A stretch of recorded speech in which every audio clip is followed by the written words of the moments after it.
Hey, all you Shark Week fans out there. Welcome back. It's our third summer here at Little Happy, an abandoned fishing village in the Mozambique Channel. Sharks return here each year. Their home, like ours, is under attack from climate change. Emma, what's wrong? A half dozen people went missing about 100 miles up the Orange River. Turns out it was bull sharks. So what do we do?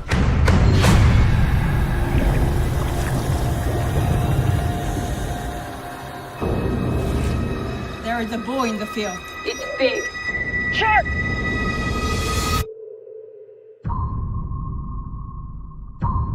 Brown, where are you? There he is.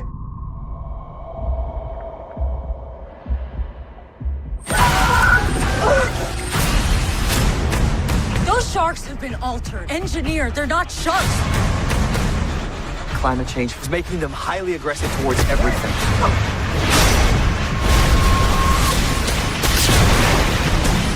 Get out of the water! It's all about survival, folks.